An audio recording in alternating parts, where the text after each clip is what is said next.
6:48 right now, time for the morning rush. BCSO deputies will soon be using an entirely new body camera system. Last night, current Sheriff John Allen went in front of the Bernalillo County Commissioners that was asking for new body cameras, saying that the current system is not up to par. The county commissioners, they gave their approval for BCSO to spend about $4 million on a new multi-year contract with Axon. Now, the new technology could roll out as soon as November.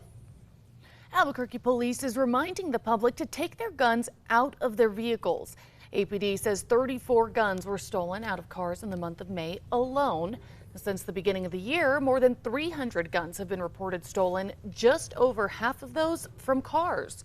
APD says that the problem is likely worse because people often don't report car break-ins or gun thefts. An Albuquerque woman who broke into a couple's home and attacked them while claiming that it was her own home has now learned her punishment. Josie Aveta was sentenced to 18 months probation after pleading no contest to criminal trespassing and disorderly conduct. Aveta is also ordered to pay restitution to the victims. Erica. And here's a look at our school day forecast. It is a cooler morning than yesterday at this time. You may need a light sweater, but it's not too bad. Comfortable. 95 degrees this afternoon. It's going to be hot and breezy again.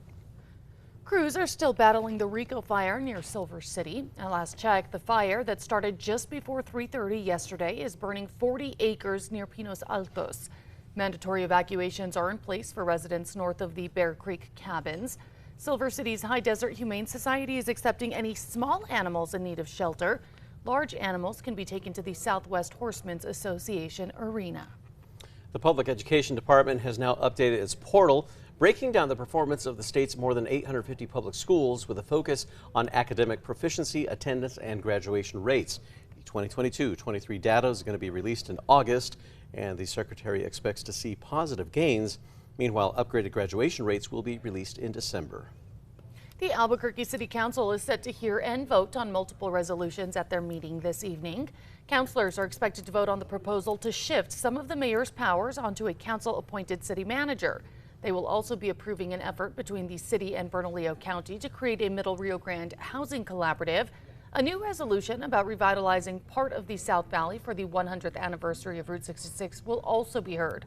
That meeting is set for 5 this evening. Erica.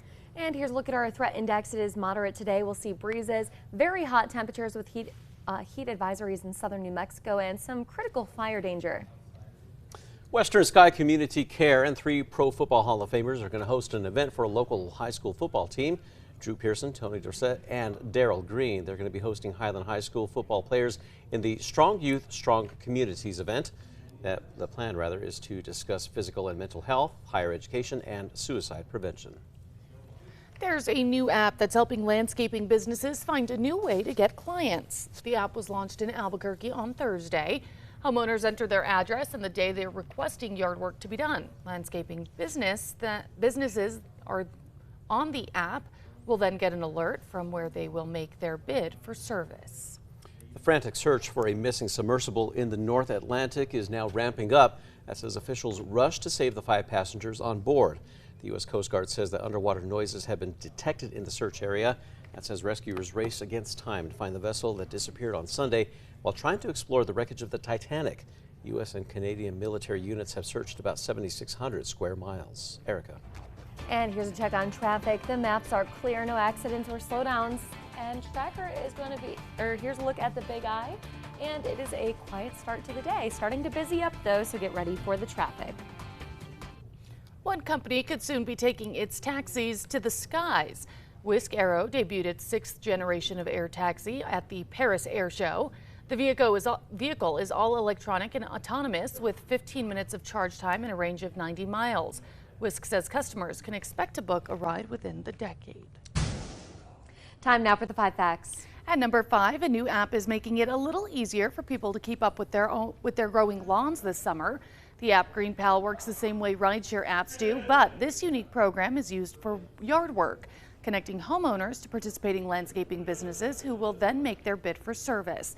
The app is launched in Albuquerque last Thursday, and one local landscaper says he's already seeing a big boost in business. At number 4, we are now getting a clearer picture on where schools stand coming out of the pandemic. The state's public education department has updated its portal, breaking down the performance of the state's more than 850 public schools with a focus on academic proficiency, attendance, and graduation rates. Secretary Arsenio Romero says that while almost 200 spotlight schools which made progress despite the pandemic, but the state will still be intervening for the schools that are still struggling. And number 3, it's going to be another hot day. Temperatures will be in the upper 80s, 90s, and low 100s all across the state. At number 2, APD is reminding the public to take their guns out of their vehicles. The department says that 34 guns were stolen out of cars in the month of May alone. Now, since the beginning of the year, more than 300 guns have been reported stolen, just over half of those from cars.